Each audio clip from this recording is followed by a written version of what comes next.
Eu convido agora, então, o professor Daniel Barros para o nosso momento da nossa aula magna. O professor Daniel Martins de Barros é professor colaborador do Departamento de Psiquiatria da Faculdade de Medicina da USP, doutor em Ciências e bacharel em Filosofia pela USP, é colunista do jornal e do portal O Estado de São Paulo e da rádio Band News FM. Mantém o canal Daniel Martins de Barros no YouTube sobre cérebro e comportamento em geral. Professor, mais uma vez, muito obrigada pela sua participação, é um prazer tê-lo aqui conosco hoje, e a palavra é sua.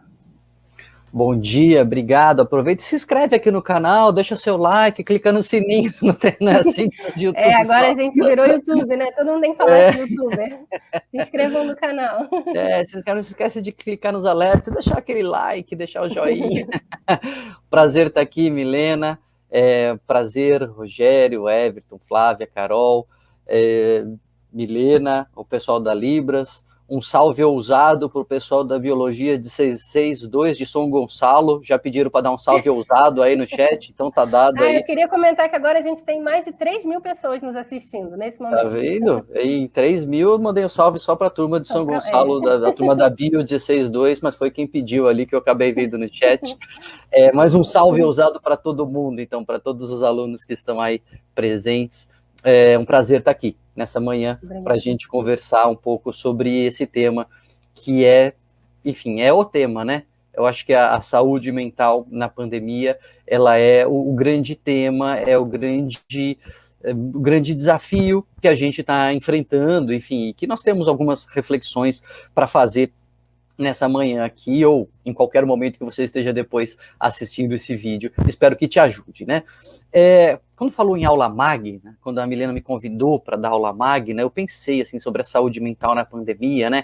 Que eu podia trazer assim os dados mais atualizados, os gráficos demonstrando as prevalências e as incidências. Eu podia trazer os papers mais recentes, ou eu podia fazer uma aula legal, né? Eu fiquei entre essas duas coisas e, na dúvida, eu optei por fazer uma aula mais legal. Eu acho que não é exatamente uma aula, né? Não é aqui uma exposição que vai depois cair numa prova, mas é o momento de a gente conversar, é o momento de a gente poder ter essa troca, e eu vou receber as perguntas de vocês daqui a pouco, então é realmente uma troca, um bate-papo, mas para a gente ter uma luz, para a gente encontrar um caminho de navegação, um meio de navegação no meio dessa floresta aqui que a gente que a gente foi lançado, né? Que é essa pandemia. E foi isso, né? Foi um lugar no qual a gente foi lançado sem a gente esperar, sem a gente querer, e a gente ficou perdidinho. Vamos combinar que, olha, quando eu lembro do começo, não que agora esteja, né, uma mil maravilhas, mas quando eu lembro do começo da pandemia, vocês lembram? 2020, março, abril, era uma angústia assim de não saber o que estava acontecendo, que doença era essa, como é que isso vai pegar, como é que isso vai evoluir, será que vão ser só alguns dias? A gente tinha um misto ali de achar que seriam, não, alguns dias aqui isso vai ser resolvido, mas por outro lado a gente começava a ver as pessoas adoecendo, ficando graves, e a gente tendo que mudar assim, de sopetão, para o modelo online, os pais indo para o trabalho remoto, os filhos indo para escola e ensino virtual. Foi um momento muito estressante mesmo. E ali eu acho que colocou-se o holofote sobre a importância da nossa saúde mental. É interessante que a gente já vinha falando da importância da saúde mental há anos, não é assim, canal, no Estadão, na rádio, a gente fala da importância, a gente insiste, a gente fala, vamos prestar atenção nisso tudo, e precisou vir uma pandemia para que esse tema passasse para o primeiro plano. Talvez a gente já precisasse discutir a saúde mental dos estudantes, e a gente tinha um certo receio. Talvez a gente já precisasse discutir a saúde mental dos trabalhadores, dos funcionários, e a gente tinha receio. A OMS, a Organização Mundial da Saúde, já falava há mais de uma década que a depressão seria o principal problema trabalhista, aí, um dos principais uma das principais causas de afastamento do trabalho, a depressão, e uma das doenças com maior anos potenciais de vida perdidos.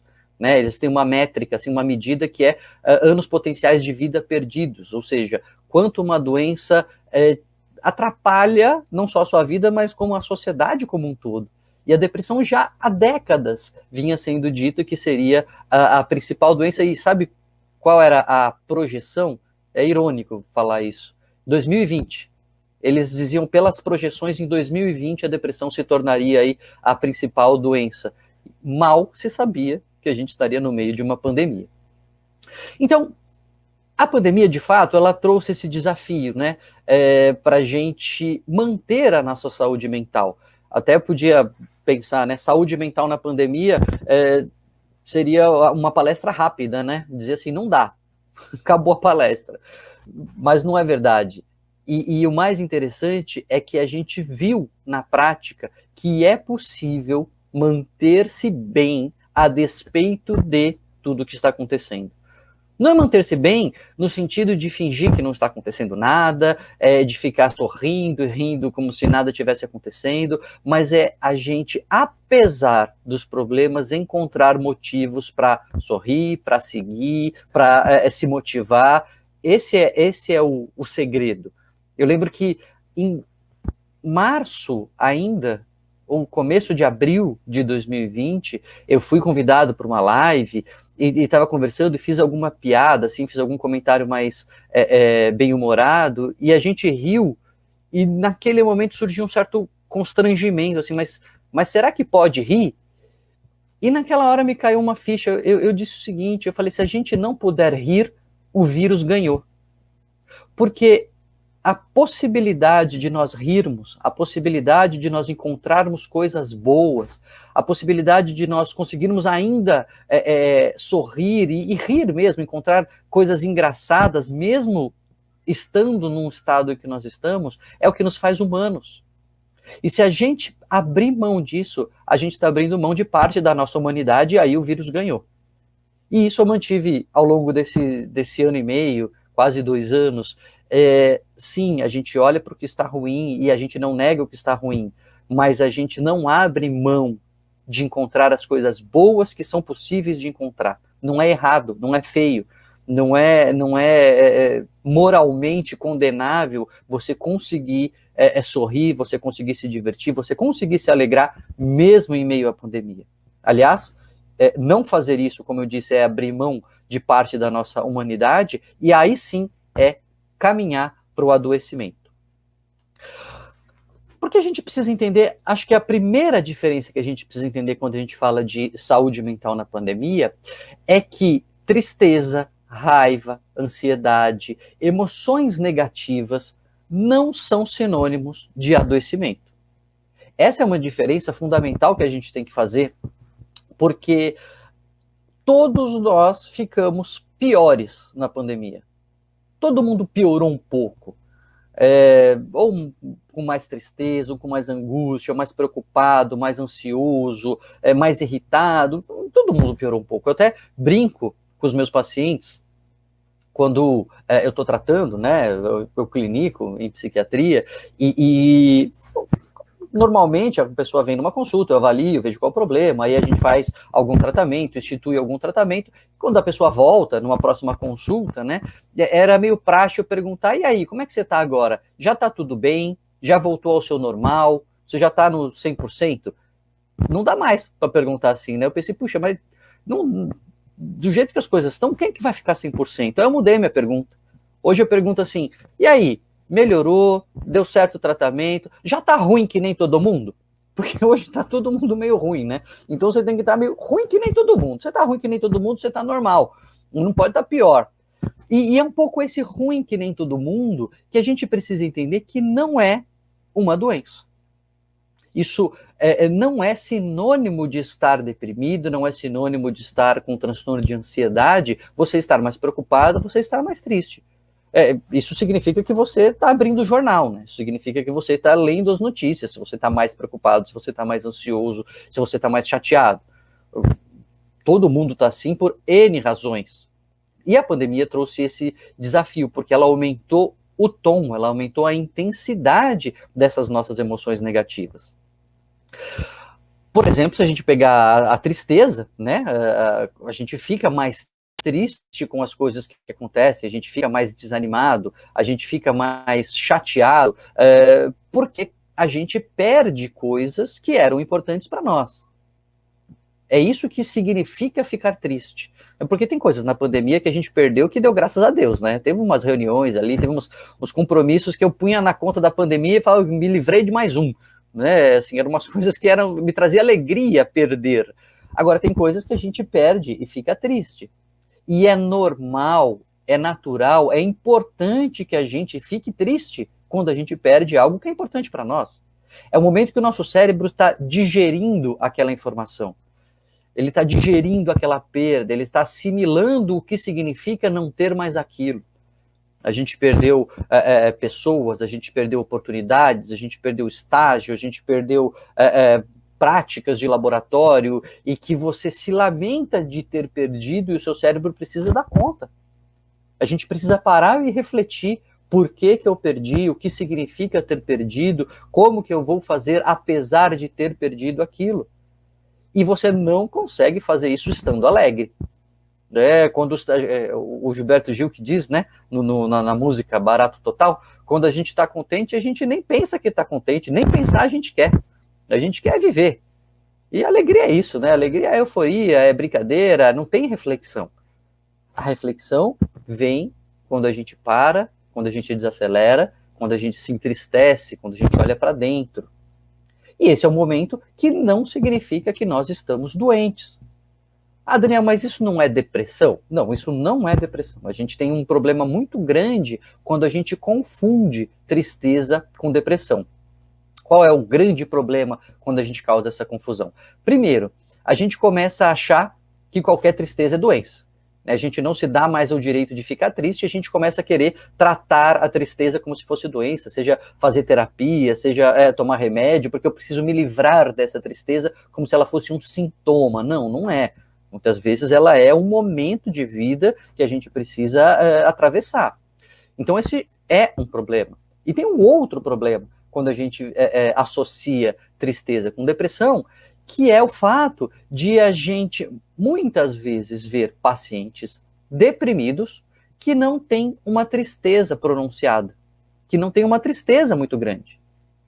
Puxa, essa eu não sabia. Pois é, às vezes a depressão, não é raro que isso aconteça, ela vem carregada de uma perda de energia, de uma perda de motivação, parece que as coisas perdem o gosto, perdem o prazer, fica mais fácil a gente sentir emoções negativas, então fica mais fácil se irritar, mais fácil se angustiar, e fica mais difícil a gente ter emoções positivas, mais difícil se alegrar, mais difícil se animar. Mas nem sempre isso é acompanhado de uma sensação de tristeza. E quando a gente acha que depressão é sinônimo de tristeza, muitas vezes as pessoas se arrastam por meses, anos até, nesse estado que eu descrevi, de falta de energia, de humor para baixo, mas como não sentem tristeza, não entendem que estão com depressão. Então a gente precisa já, desde cara, fazer essa diferenciação. E saber, então, que quando você está triste, quando eu estou triste, se a gente olha de frente para a tristeza, se a gente encara essa emoção, se a gente entende o que ela está querendo dizer, se a gente digere aquele momento, na maioria das vezes a tristeza passa. Quando a tristeza passa, a gente percebe que aquilo não era um adoecimento. Ah, Daniel, mas é que você não sabe, eu estou triste já faz meses. Faz meses que eu estou mais triste, isso me deixa para baixo, e eu não estou a mesma pessoa, eu realmente estou diferente do que eu sempre sou, isso já faz tempo e não está passando. Aí é um sinal de alerta. Quando uma emoção vem e não passa, quando aquilo transforma o nosso jeito habitual de ser, a gente está entrando, sim, na esfera provável de um transtorno mental, de uma patologia. E, na dúvida, gente, procura tratamento. Conversa com alguém. Conversa com um psicólogo, conversa com um psiquiatra, conversa com um médico de família, conversa com o ginecologista, conversa com um padre, conversa com alguém. Porque é um primeiro pedido de socorro, é a primeira verbalização de, olha, as coisas não estão 100%, você pode me ajudar? A partir daí, mundo de possibilidades se abre, né? Não necessariamente você vai ter que tomar remédio, não necessariamente vai ter que ir no psiquiatra, não necessariamente vai ter que terapia, não necessariamente nada. Talvez seja mais um momento também, talvez precise de uma ajuda, mas não de um tratamento, enfim. Mas se você não der esse primeiro passo, você nunca vai saber. O mais interessante é que, apesar de nós estarmos, então, piores emocionalmente, por incrível que pareça, nós não estamos mais doentes. Na verdade, se você pensar bem, do jeito que eu estou falando, não é tão incrível assim, né? Era até esperado. Olhando em retrospecto, faz até sentido. Por quê? Porque emoção negativa não significa doença, e porque nós temos essa capacidade que nós preservamos de olhar coisas boas, de ainda dar risada, de preservar a nossa humanidade, e isso ajuda a gente a não ficar doente. Então, olhando em retrospecto, faz até sentido. Normal a gente ficar mais ansioso, normal a gente ficar mais triste, mas não é para a gente ficar mais doente, né? Assim, ou pelo menos de uma maneira geral, de uma maneira disseminada. E é o que a gente tem observado. Quando a gente fala isso para as pessoas, elas ficam indignadas. Elas falam assim, Daniel, não é possível, você está equivocado. Eu tenho visto meus amigos procurando psicólogo, eu tenho visto os meus amigos indo no médico, os psiquiatras falam que os consultórios estão lotados, os psicólogos não têm mais vaga para atender. Como é que você fala que não aumentaram os transtornos mentais? Bom, primeiro, não sou eu que falo. Os estudos formais realizados no Brasil, inclusive, e no mundo, não tem mostrado um aumento da prevalência de transtornos mentais. O que é isso? Existe uma fatia da sociedade, existe uma proporção da sociedade que adoece. Tem uma proporção da sociedade que tem Covid, tem uma proporção da sociedade que tem miopia, tem uma proporção da sociedade que tem depressão e que tem ansiedade. Esta proporção não mudou em todos os lugares em que ela foi estudada formalmente ao longo da pandemia. Alguns grupos específicos, obviamente, quando você faz recortes mais profundos ali, então você vê pessoas com filhos pequenos, mães com filhos pequenos, com baixa segurança socioeconômica, nesse contingente da população, sim, houve um sofrimento tão maior que houve, em alguns estratos, um aumento das doenças mentais. Mas, na sociedade em geral, não houve. Não houve aumento de suicídios, por exemplo, onde se estudou, em todos os lugares em que se contabilizou formalmente os suicídios ao longo dos últimos anos, incluindo 2019, 2020 e até agora 2021, também não houve aumento de suicídio, que é um indicador, né, de um aumento de transtornos mentais. Também não houve. Daniel, então como é que você explica essa percepção que a gente tem de que os consultórios estão lotados, de que as pessoas não têm encontrado nem espaço para se tratar, de tanta gente que está se tratando? Tem duas coisas que explicam esse movimento. Primeiro, é que a gente está falando mais disso. Né? Esse assunto veio a primeiro plano e as pessoas começaram a notar e a prestar atenção e a falar, bom, então talvez eu precise falar com alguém, talvez seja bom eu buscar uma ajuda e etc. As pessoas passaram a sofrer mais, aumentou um pouco o grau de sofrimento das pessoas, então gente que talvez já estivesse doente e nem sabia, procurou o tratamento. Mas não é só isso. E esse não é, para mim, o principal motivo. O principal motivo, gente, é que, segundo a Organização Mundial de Saúde, em países em desenvolvimento, como o Brasil, até 80% das pessoas com depressão não têm diagnóstico e tratamento adequado. Pausa dramática. 80% das pessoas com diagnóstico de depressão não tem tratamento, diagnóstico e tratamento adequados. Significa que a gente já estava doente. Significa que a gente já tinha um contingente enorme de pessoas com transtornos mentais. O Brasil já era, nos estudos formais, o país com mais transtorno de ansiedade do mundo inteiro. o país com mais depressão das Américas, o 8º do mundo em prevalência de depressão. Então a gente já tinha muita gente doente. O que a gente não tinha eram essas pessoas conscientes ou com acesso ao tratamento, né? Ou não sabia que precisava se tratar, ou achava que não precisava se tratar, ou queria se tratar, mas não tinha como, não prestava atenção no assunto. Enfim, tem uma série de coisas que a pandemia mudou, né? Então, pessoas que já estavam doentes sofreram mais e aí se tornou insuportável e foram para o tratamento. Pessoas que já estavam doentes e não sabiam disso, por o assunto ser falado, foram atrás de tratamento. E isso é suficiente para lotar todos os serviços de saúde. A gente estava tratando de 20% das pessoas. A reserva, né, o acumulado que faltava de gente tratar é suficiente para dar essa percepção e essa impressão de que nós estamos mais doentes. Como disse um professor do Instituto de Psiquiatria, né, o Dr. André Brunoni, ele falou, não, sabe o que acontece? Nós já éramos infelizes e não sabíamos. Não é exatamente verdade, né? Na maioria de nós não está doente, na maioria dos casos nós não adoecemos, mas a gente já tinha um problema nesta sociedade para o qual a gente não estava olhando.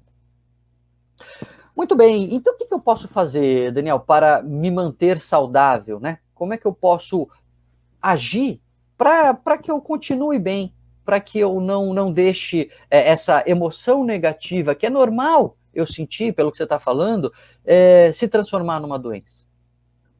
Tem alguma coisa que eu possa atuar, tem alguma maneira que eu possa fazer, que eu possa prevenir o meu adoecimento? Tem. Interessante é que sim, nós podemos ter algumas atividades de promoção da saúde mental. E eu acho que esse é o ponto central dessa nossa conversa, né? Como nós podemos promover a saúde mental na pandemia, muito mais do que falar de transtornos mentais na pandemia. A dica eu já dei, a dica mais importante talvez eu já dei, que se você percebe que alguma emoção está diferente, ela se instalou na sua vida e ela te prejudica no seu dia a dia, sinal de alerta, procure alguém. Não espere para ter certeza. Fala assim, mas eu estou diferente, mas eu não tenho certeza se é depressão, eu não sei. Na dúvida, é melhor procurar, mesmo que não seja nada, do que não procurar, se for alguma coisa. Na dúvida, é melhor procurar, sem ser nada, do que ser alguma coisa e você não procurar. Então, é isso. Agora, para a maioria que não está doente, para a maioria que não tem essa dúvida, que fala, não, eu não estou diferente, isso não está me prejudicando, mas eu estou preocupado, né? Eu estou ansioso. Então, quem não está ansioso? Se por acaso você não está ansioso, desculpa eu te dar notícia, tem uma pandemia acontecendo no mundo, né? Você não está ansioso, talvez você não estivesse sabendo disso. Mas a ansiedade, obviamente, é algo que nos protege, né? A ansiedade é uma emoção que liga o nosso radar para as ameaças. E aí a gente consegue se precaver. Aí a gente consegue se proteger. Lógico que ela não pode sair do controle a ponto de nos travar, de nos paralisar. Mas sem ansiedade também, a gente vai ter um grande problema. Eu sempre conto uma história de uns alpinistas que eu encontrei uma vez. Eu estava fazendo um passeio com os amigos por uma dessas trilhas assim que tem aqui por São Paulo. E aí a gente encontrou uma família de alpinistas. Tinha o pai, a mãe e um molequinho, devia ter uns 9 anos, sei lá, amarrado no cangote do pai. Lá tinha uma corda que pendurava e eles subiam aquelas montanhas lá e tal que a gente estava vendo. E eles pararam para conversar ali com a gente, né? A gente puxou o assunto e eu perguntei para eles assim, puxa, mas vocês não têm medo? E o sujeito deu risada, né? Ele falou, como não ter medo?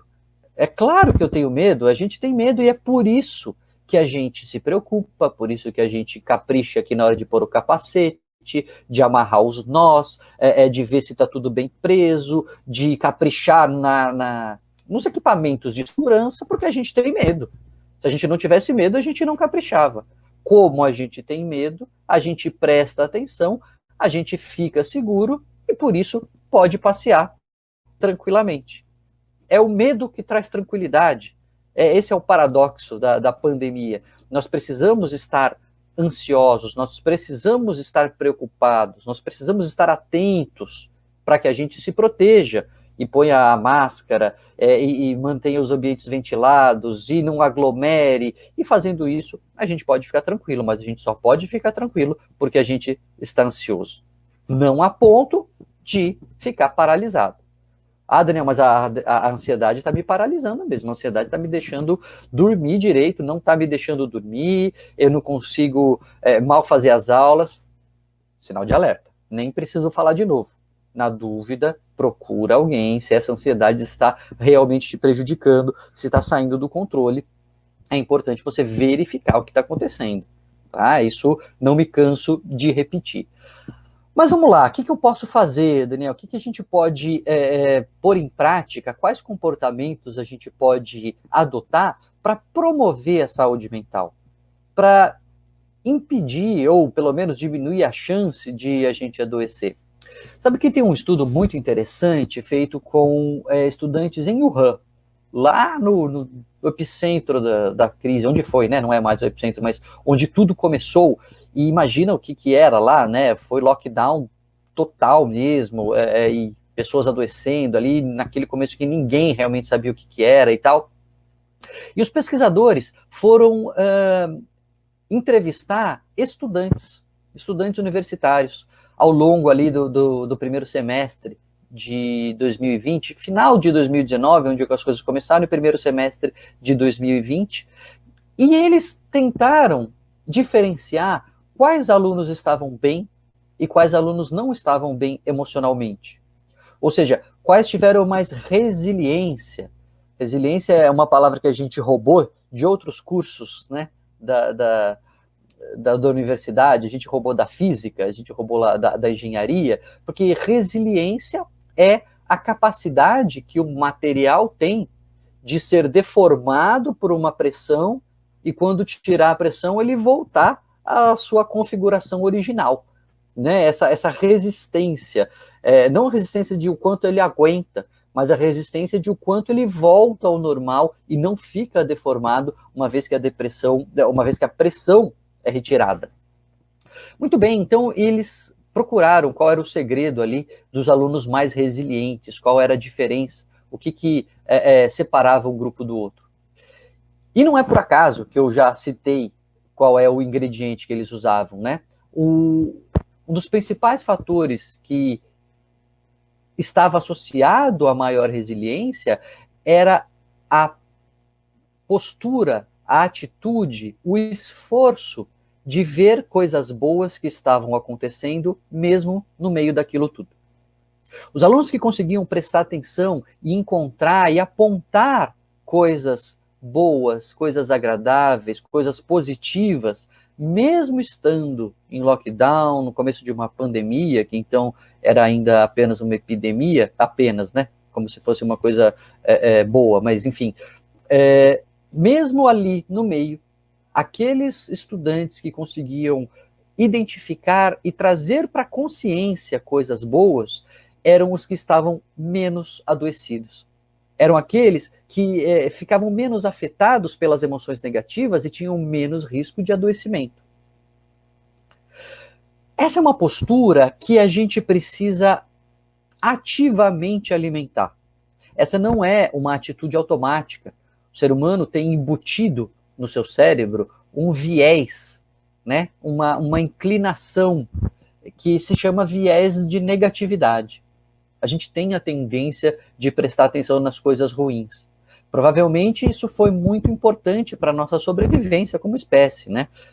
Prestar atenção nas coisas boas não ajudava tanto a evitar ameaças, né? E a fugir dos perigos, como prestar atenção nas coisas ruins.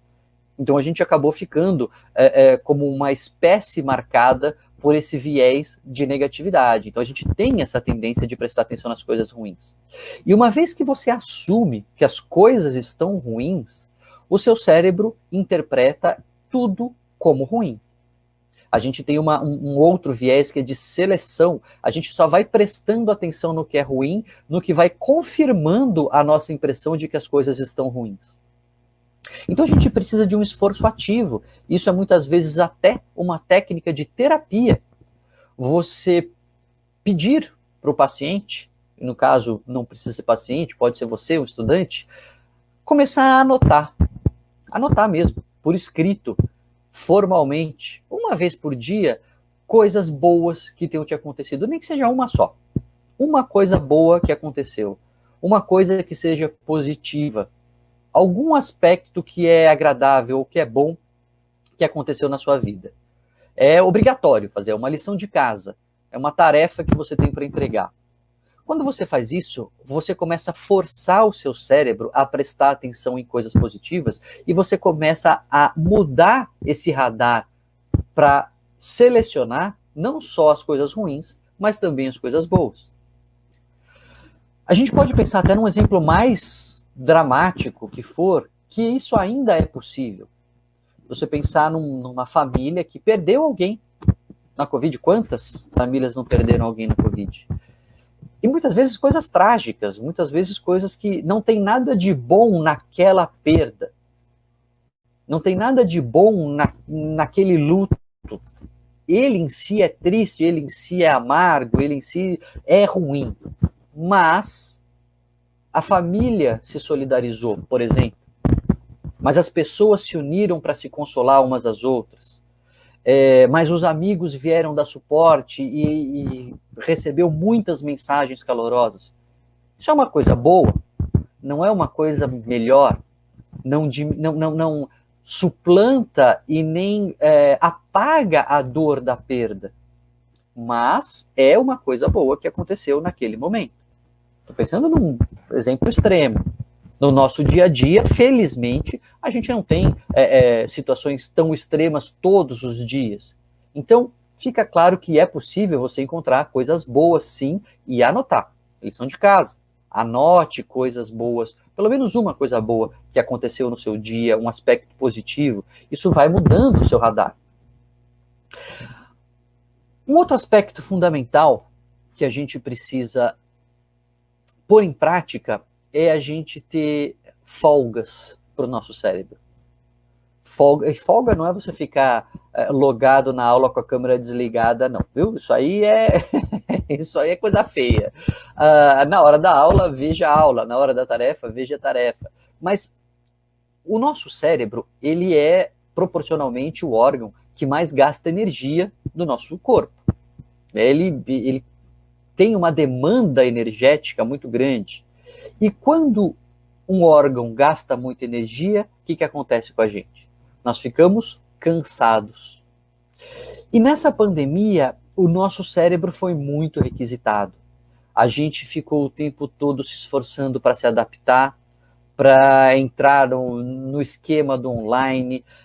A gente ficou o tempo todo exposto a notícias negativas, a gente ficou vendo coisa da Covid, gente que morre, vacina que não chega, e vacina que chega e vai embora, e enfim, notícias ruins de todos os lados, e com uma tendência a ficar monitorando essa realidade ruim. Né? Hoje, com o celular e com as notícias em tempo real, a gente tem essa tendência de ficar o tempo todo focado nisso. Né? O que acontece? Isso drena a nossa energia. Isso drena a nossa força mesmo. Parece que você chega no meio do dia, já está com aquele cansaço de final do dia. E não é sono, não é falta de dormir. É falta de energia, é cansaço, porque você gastou demais. Então a gente precisa descansar. A gente precisa dar um tempo. A gente precisa de ilhas verdes no nosso dia para dar um descanso para o nosso cérebro. Entre o trabalho, entre o estudo, entre ver as notícias. Não estou falando para ninguém ficar alienado, sem saber o que está acontecendo do mundo, mas não é para ficar o tempo todo com o nosso cérebro rodando as engrenagens em função disso. A gente precisa descansar. E colocar momentos de distração no nosso dia a dia são muito úteis para aumentar a nossa resiliência. A resiliência, como eu disse, não é o tanto o quanto você aguenta, mas o como você recarrega as suas energias. O que aumenta a resiliência não é você aumentar a sua capacidade de aguentar o peso, mas é você descansar entre as cargas que precisa fazer. E aí vale o que te fizeram, é o que você gosta de fazer para descansar. Eu descobri na pandemia um hobby que eu me apaixonei, estou até hoje envolvido nele, que é observar pássaros. Uma coisa meio nerd, uma coisa meio geek, talvez para o pessoal da bio faça mais sentido, mas não é para todo mundo. Não é que eu vou falar assim, agora então para descansar, você tem que observar pássaros. Não, eu gosto, eu me apaixonei, eu acabei de ver aqui onde eu tô um pica-pau verde barrado, tirei uma foto, não consigo postar para vocês aqui porque tá na câmera ainda, mas é um negócio que me dá alegria, é um negócio que me dá prazer ver um novo. E quando você vê um pássaro que você não conhecia ainda, e você vai identificar, e aí você faz uma foto legal, são momentos de prazer, são momentos de alegria que eu não estou focado em doença, que eu não estou focado em notícia, que eu não estou focado em pandemia, e isso recarrega a minha energia. Tem uma outra coisa bem nerd que eu gosto de fazer aqui também, que é jogar novos jogos de tabuleiro, esses jogos modernos que existem e tal. Tá bom, Daniel, você é nerd demais, não é para mim. Tá bom, o que você quer fazer? Você quer assistir um stand-up?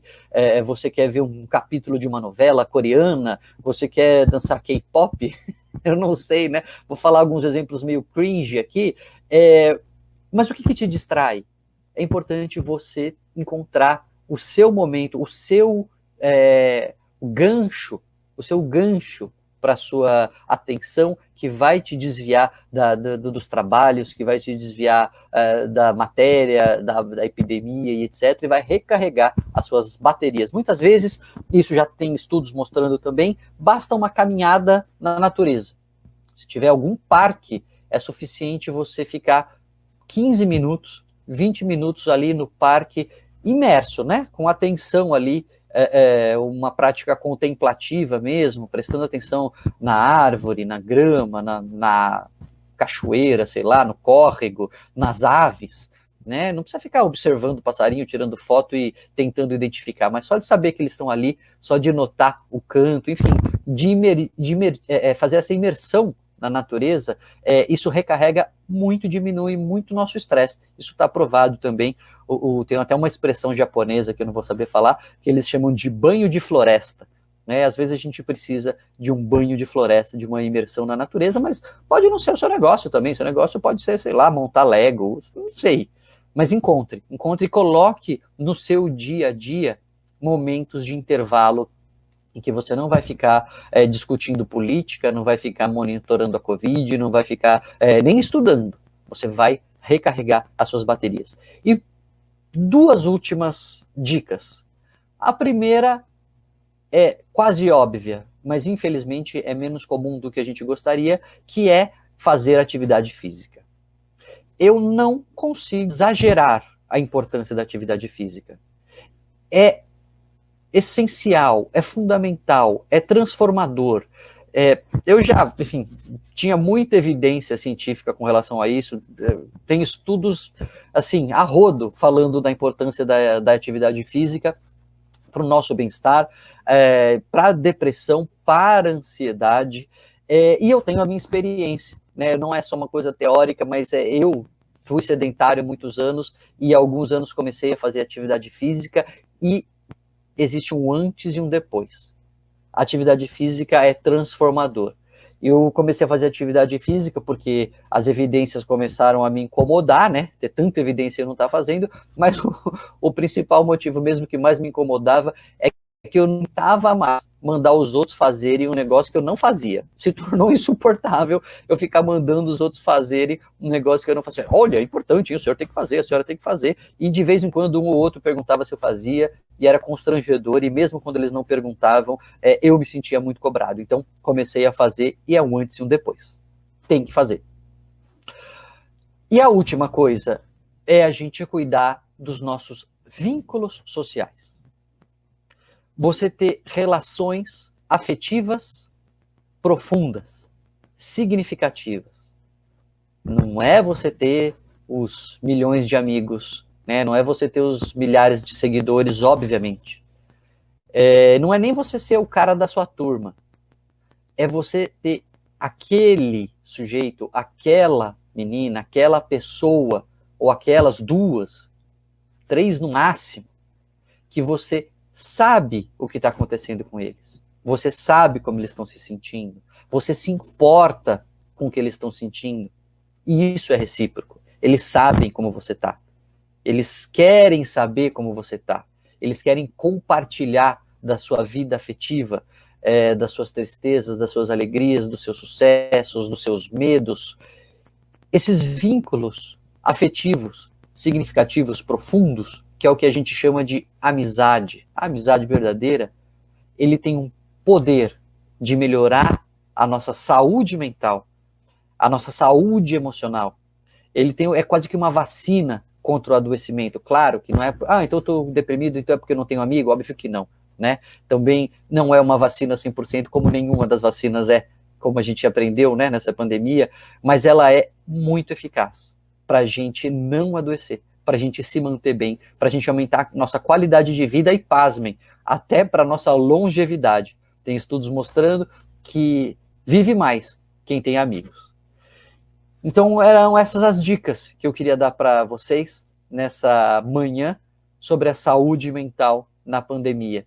A gente precisa tentar encontrar coisas boas, a gente precisa manter a nossa humanidade, a nossa capacidade de sorrir, de rir e de ver coisas positivas, apesar de tudo que a gente está vendo. Não é a felicidade como uma obrigação, mas é a felicidade como uma possibilidade no meio de tudo isso. A gente precisa se distrair, carregar as nossas baterias para poder seguir em frente. A gente precisa se mexer. Fazer atividade física é mais do que uma obrigação, é muito importante para nós.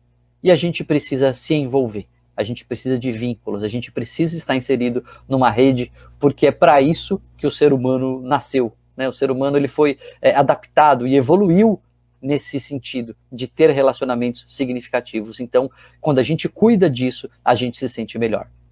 Eu agradeço essa nossa manhã aqui, esse nosso papo, e agora estou ansioso para ouvir as perguntas de vocês, para ver um pouco o que vocês querem saber, o que a gente pode conversar, o que a gente pode dialogar. Muito obrigado por enquanto. Oi, Daniel, muito obrigada. Nossa, acho que eu não tenho nem palavras para agradecer todas as dicas. Os nossos alunos estão enlouquecidos aqui. Alguns te chamaram de cringe, tá? Porque você deu aí se entregou um pouquinho. Mas eu achei ótimo. Eu até anotei aqui alguns hábitos que você colocou ali, você falou do seu de observar pássaros. Ó, teve gente falando de crochê, de RPG, aquário marinho, observar os peixinhos em casa, desenhar, pintar, novela coreana, esse eu acho que eu sabia? Fez sucesso. Então, eu queria chamar agora o Everton, deixa eu colocar ele aqui na sala com a gente.